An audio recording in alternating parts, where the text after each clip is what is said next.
Auto stand దగ్గరకు వచ్చేసాం సార్. చాలా థ్యాంక్స్ సార్. నాలా కళ్ళు కనపడని వాళ్ళకి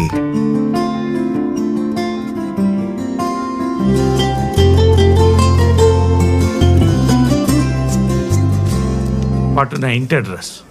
Oke? Okay sir. Sahabat, Assalamualaikum. Semoga sehat selalu dan senantiasa berbahagia. Terima kasih ya sudah subscribe dan menyimak terus video-video LK21 Revive. Semoga Tuhan Yang Maha Esa selalu memberikan rezeki yang berkah dan berlimpah ruah tentunya untuk sahabat semua. Nah, kita sama-sama dulu nih para penonton setia LK21 Revive. Terima kasih nih ya buat Rijal Gibran dari Probolinggo, Tresia dari Kalimantan Timur, Komering Daya dari Palembang, Lana Taufik dari Salatiga, Faiz Romadhani dari Pasuruan, Nur Jamilah, Fadil Asya dari Medan, Fadila Wayahah dari Madura, Atta Rongga dari Kisol Sere, Andarenda dari Pekalongan, dan tentunya buat teman-teman semua yang belum mimin sapa, nanti di next video ya. Oke, kali ini LK21 Revive akan membawakan sebuah alur cerita film yang berjudul Mistro. Bagaimana keseruan filmnya? Dan gak perlu banyak basa-basi lagi, ini dia alur ceritanya. పవిత్ర commissioner office కు సేఫ్ గా రీచ్ అయ్యానని కాల్ రాగానే అక్కడ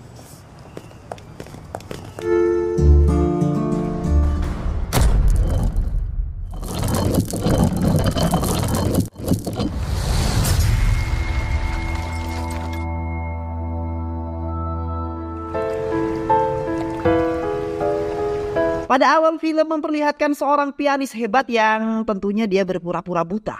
Pianis tersebut bernama Arun. Ia sengaja berpura-pura buta karena ia ingin meningkatkan kemampuan bermain pianonya dengan melatih kefokusan. Namun pada saat ia sedang bermain, pianonya tersebut rusak dan hal itu mengharuskan dia untuk keluar dan mencari piano baru. Karena beberapa bulan lagi ia akan mengikuti lomba piano. 20, 25, 30. Okay. Nice. Sir చెప్తున్న వాటినే మానేద్దాం అనుకుంటున్నాను. Dalam beberapa saat akhirnya, dia sampai di toko alat musik, akan tetapi stok piano di toko tersebut habis. Lalu Arun kemudian meminta kepada pemilik toko untuk memberitahunya jika stok piano baru datang. Di sisi lain, ia terdapat sepasang suami istri yang sedang mendatangi sebuah acara pembukaan donor organ tubuh. Pasangan suami istri itu adalah Mohan dan Simran. Mereka sengaja mendatangi acara tersebut karena berniat untuk mendonorkan organnya nanti kepada siapapun yang membutuhkan. Setelah acara selesai, Mohan dan Simran kemudian pulang di sana. Mohan kemudian merekam istrinya yang sedang memasak. Namun secara tiba-tiba, istrinya tersebut marah tanpa alasan yang jelas. Mohan yang tak mengerti dengan istrinya sangat kebingungan. Namun Simran yang melihat ekspresi Mohan langsung tertawa sembari menjelaskan bahwa itu hanyalah akting karena ia ingin mengikuti lomba akting di televisi. Kemudian Sim beralih pada Arun yang telah mendapatkan tawaran piano bekas dari seorang wanita bernama Sophie. Wanita tersebut membawa Arun ke restoran milik keluarganya. Di sana Sophie menjelaskan alasan ia menjual properti di restoran tersebut karena restoran milik keluarganya sekarang sudah sepi pengunjung. Pada saat Arun mencoba memainkan piano, tiba-tiba ayah Sophie datang dan terkesan dengan keahliannya si Arun tersebut. Ayahnya juga mengatakan kepada Arun bahwa ia akan menjual piano tersebut dengan harga 80 juta. Namun Arun tidak mempunyai uang sebanyak itu. Kemudian Arun menyarankan kepada ayah Sophie untuk membiarkannya berlatih piano di sana sembari menghibur para pelanggan di restoran tersebut. Ayah Sophie pun kemudian setuju. Setelah selesai, Arun pulang diantar oleh Sophie. Di perjalanan, Sophie menanyakan hal apa yang menyebabkan dia buta. Arun menjelaskan dulu matanya terkena sebuah bola kriket yang merusak optiknya pada saat ia berumur 14 tahun. Complete చేయాలా? అదేంటి బానే ఉంది కదా? Kemudian setelah sampai di rumah, Arun melepas lensa di matanya dan melihat Sophie yang hendak pergi. Namun kejadian itu dilihat oleh Tinku yang membuat ia semakin curiga terhadap Arun. Pada keesokan harinya saat Arun mulai bekerja untuk memainkan piano di restoran keluarga Sophie, ia sengaja tidak menggunakan lensa karena Arun ingin melihat kecantikan Sophie. Namun Sophie yang melihat mata Arun seperti normal menanyakan hal tersebut. Akan tetapi Arun terus berusaha meyakinkan Sophie bahwa ia benar-benar buta. Tak perlu waktu lama, akhirnya restoran Sophie kembali ramai pengunjung. Karena mereka sangat menyukai alunan piano yang dibawakan oleh Arun. Hal itu juga membuat Arun dan Sophie semakin dekat hingga akhirnya mereka berpacaran. Pada suatu hari, Mohan yang merupakan teman dari ayah Sophie kemudian mengunjungi restoran itu dan mengagumi keahlian Arun dalam bermain piano. Tidak hanya itu, Mohan juga mengundang Arun untuk memainkan piano di rumahnya. Dan pada saat Mohan sampai di rumah, ia memberitahukan istrinya bahwa ia akan pergi keluar kota untuk memeriksa properti. Akan tetapi, Simran yang mendengar hal itu sangat marah mengingat besok merupakan hari anniversary mereka. Mohan pun kemudian langsung menjelaskan bahwa dia akan pergi pagi dan sampai pada malam hari. Jadi mereka masih bisa merayakan hari anniversary tanpa Simran sadari bahwa Mohan telah menyiapkan sebuah kejutan untuknya. Pada keesokan harinya, Arun pun datang ke apartemen Mohan. Lalu keluarlah Simran, istri dari Mohan. Awalnya Simran tidak mengizinkan Arun masuk ke rumahnya karena suaminya sedang tidak berada di rumah. Tetapi Arun bersikukuh untuk masuk ke dalam karena Mohan sudah membayarnya. Dan yakin kalau Mohan sudah siap memberi istrinya kejutan. Saat di dalam, Arun terkesan dengan piano milik Mohan karena sangat berkelas. Simran lalu memastikan kalau Arun benar-benar buta dengan bertanya kepadanya dan mempersilahkan Arun untuk bermain sebuah lagu. Lalu ia berpura-pura meminta izin ke toilet, namun Arun malah dikejutkan dengan pemandangan yang ada di depannya. Di situ Arun melihat tubuh Mohan yang tergeletak kaku bersimbah darah. Namun di dalam toilet Arun tidak sendirian. Di sana ada seorang pria yang sedang bersembunyi sambil memegang sebuah pistol. Arun berusaha tidak panik agar dirinya tidak dicurigai. Setelah itu Arun pun kembali ke ruang tamu dan kembali memainkan piano. Arun masih berakting seolah-olah dirinya tak melihat apapun saat Simran dan selingkuhannya sedang membersihkan mayat Mohan yang kemudian dimasukkan ke dalam koper. Ia juga berakting agar Arun percaya kalau Mohan ada di sana. Lalu ia juga berakting seolah-olah Mohan memiliki kepentingan mendadak yang membuatnya harus pergi. Lalu Arun pun memainkan lagu yang sedikit sedih. Simran juga sepertinya terbawa suasana lalu menangis tanpa suara. Lalu Arun didatangi seorang wanita dan melihat tato di tangan wanita itu. Si wanita kemudian membantu Arun mencarikan sebuah bajai untuknya. Lalu ia pun pergi menuju ke kantor polisi dan berniat ingin membuat laporan pembunuhan. Namun tiba-tiba pria selingkuhan Simran ada di tempat itu yang ternyata pria itu seorang anggota kepolisian. Merasa dirinya dalam bahaya, ia pun membuat alasan kalau yang terbunuh adalah kucingnya yang bernama Rani. Bobby yang merupakan si tersangka pembunuh Mohan. Lalu menanggapi kasus Arun dan mulai curiga terhadap Arun. Keduanya pun tiba di rumah Arun. Bobby berusaha menguji Arun apakah dia benar-benar buta atau hanya sekedar tipuan saja. Arun yang melihat tempat soft lens ada di meja langsung mengambilnya. Karena jika Bobby melihat Arun akan mati. Sementara itu Bobby tiba-tiba menemukan sebuah koran. Dan ia membaca. Arun pun menjawab kalau koran itu digunakan untuk membersihkan kotoran kucingnya. Bobby kemudian pergi ke dapur lalu mengambil sebuah pisau yang langsung dilemparkan Bobby ke arah Arun. Namun Arun benar-benar sangat hebat. Dia berusaha tidak panik. Lalu tak lama kemudian kucingnya datang dan Bobby pun kemudian pergi. Esoknya orang digemparkan dengan berita terbunuhnya Mohan. Bobby yang menangani kasus pembunuhan Mohan meminta Arun datang ke kantor polisi. Karena menurut para keluarga Arun adalah orang terakhir yang bertemu dengan Mohan. Akan tetapi dia tidak ditahan karena tidak ada sesuatu yang mencurigakan dari dirinya. Esoknya Arun diminta untuk mengiringi lagu di acara pemakaman Mohan. Tiba-tiba seorang nenek tua bernama Niza menghampiri anak buah Bobby lalu mengatakan kalau dia melihat dua orang pria yang datang ke apartemen milik Mohan. Dan salah satunya adalah Arun. Besoknya Simran yang tahu kalau saat itu tetangganya melihat Arun masuk ke dalam apartemen. Ia berencana membunuhnya dengan berpura-pura minta obat sakit kepala. Lalu saat di lorong balkon apartemen Simran mengangkat si nenek dan mendorong hingga terjatuh. Tiba-tiba dari lift muncul Arun yang menyaksikan kasus pembunuhan di depan mata Simran. Sedikit panik karena Arun menjatuhkan tongkatnya. Tapi di saat yang sama pula Arun masih berusaha berakting di depan Simran agar tidak dicurigai sama sekali. Dan Arun masih berpura-pura buta di depan Simran. Simran bermain piano tapi Simran bilang kalau dia ingin membicarakan tentang anaknya di rumah. Kemudian Arun pun bergegas untuk pulang dan menyiapkan minuman untuk disajikan kepada Simran. Tapi tanpa sepengetahuan Arun, seorang bocil diam-diam merekam Arun dan bocil tersebut merupakan anak tetangganya. Dan kebetulan saat itu Arun sedang menyiapkan sajian untuk tamu. Tak berselang lama, Simran datang lalu memberikan sebuah makanan yang sudah diberikan racun. Ia juga berusaha menguji Arun dan memastikan dengan berbagai caranya. Namun Arun tetap fokus dan tidak tergoda untuk melakukan kesalahan. Simran kemudian meminta Arun untuk menunggunya sebentar, sementara ia akan menyiapkan minuman untuk Arun. Lalu Simran memberikan racun. Akan tetapi Arun tidak dengan sengaja menumpahkan minuman dan Simran pun langsung mengeluarkan pistol mainan dan berakting membuat Arun kaget. Simran pun langsung tertawa terbahak-bahak karena Arun mengangkat tangannya. Padahal kan Arun buta, kok dia bisa tahu kalau Simran lagi pegang pistol? Simran memaksa agar Arun mengaku saja kalau dirinya tidak buta. Arun minta maaf dan berjanji akan pergi dari kota lalu melupakan semua kejadian yang dilihatnya. Namun Simran tak percaya dengan kata-kata Arun. Tiba-tiba Arun menjadi pusing, ia lalu berlari ke wastafel untuk mencuci mulutnya. Ternyata Arun sadar jika sebelumnya dia telah memakan makanan yang diberikan Simran. Dan makanan itu telah diberi racun oleh Simran. Di waktu yang sama, datanglah Sophie lalu dia diberitahukan oleh si bocil kalau Arun sebenarnya pura-pura buta dan memperlihatkan video hasil rekamannya. Sophie yang kesal merasa dirinya dibohongi, langsung memanggil-manggil Arun di depan pintu kosannya.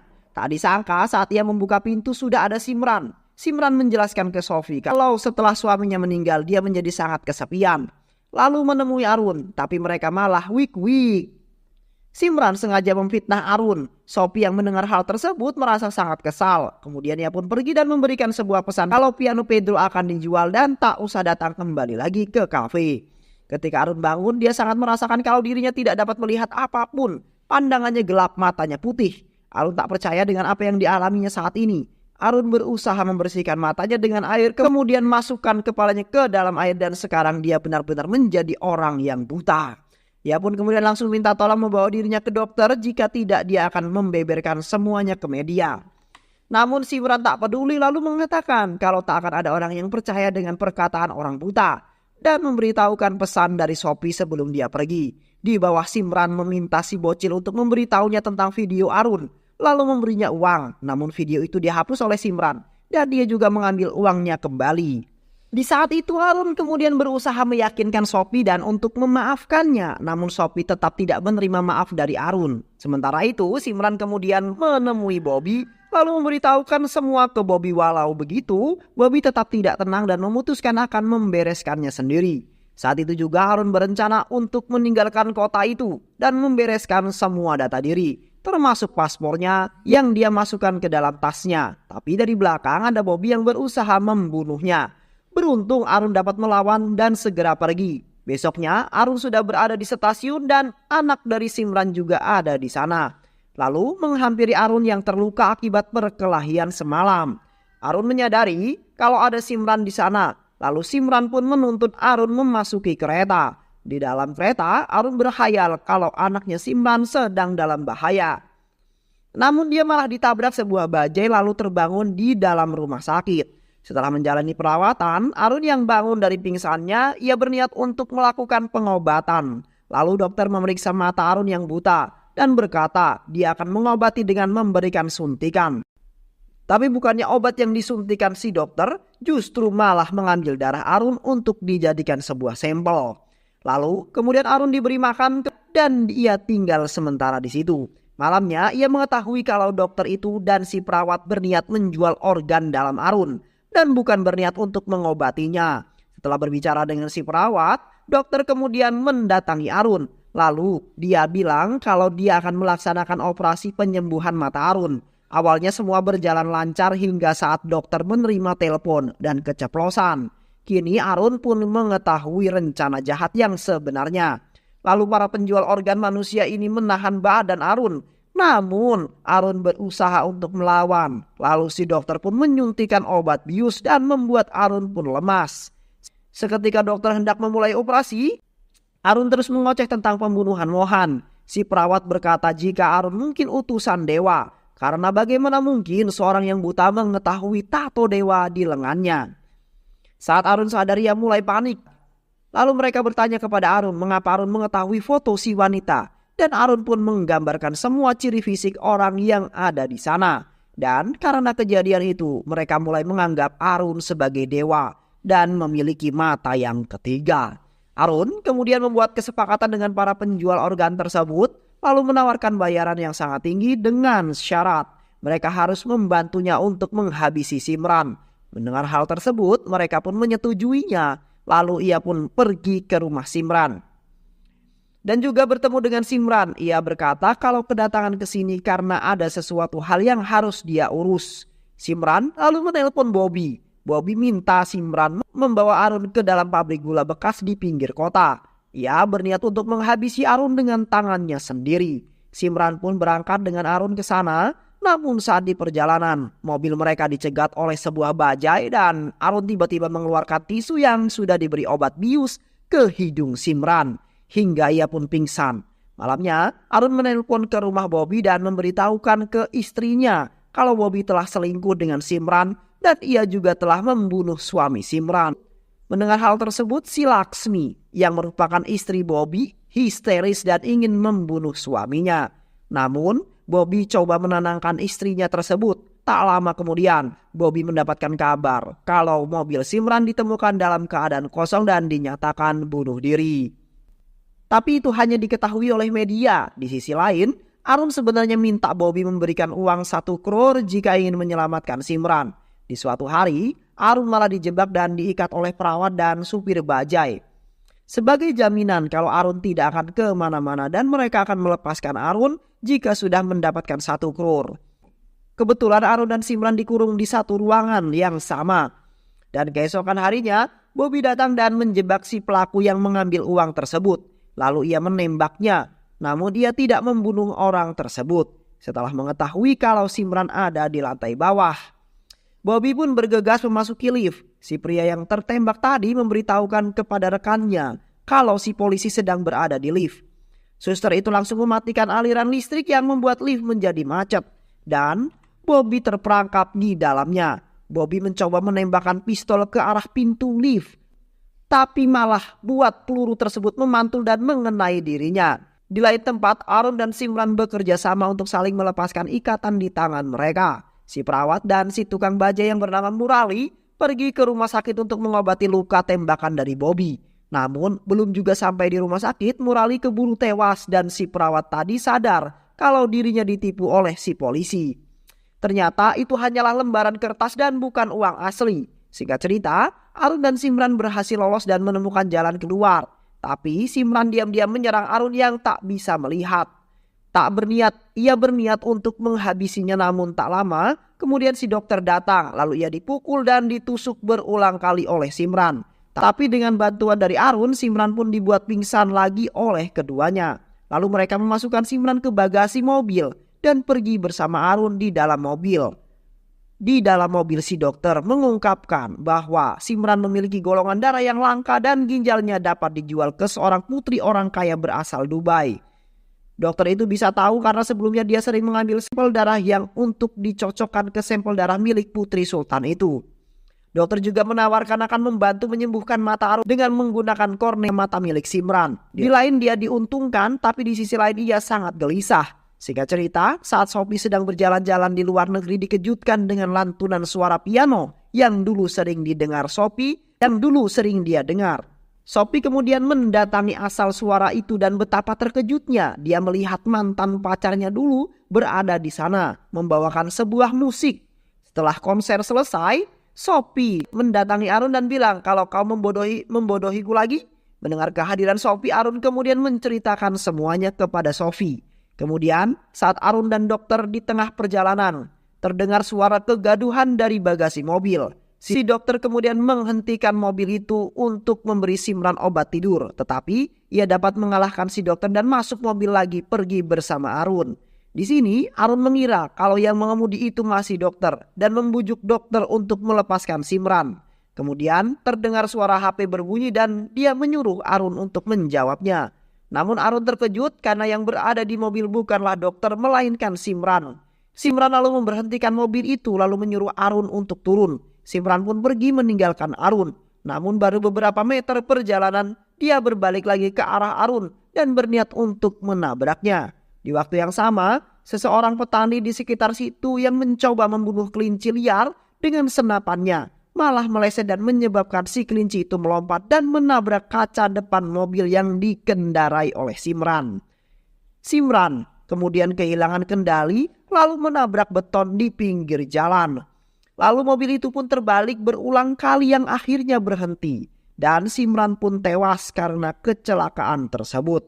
Setelah Arun menceritakan semua kisahnya kepada Sofi, ia merasa bahwa Arun seharusnya menerima tawaran dokter untuk mengobati matanya. Dan Arun pun pergi menggunakan tongkatnya. Tiba-tiba dia menggunakan tongkat tersebut untuk memukul sebuah kaleng dan masuk dengan tepat ke tong sampah. Kemudian terungkap bahwa Simran telah berjanji untuk mendonasikan kedua matanya jika ia meninggal nanti saat di sebuah acara bersama Mohan saat itu. Dan film pun selesai. Semoga teman-teman semua terhibur setelah menyimak alur cerita film ini. Terima kasih sudah menyimak video-video LK21D5.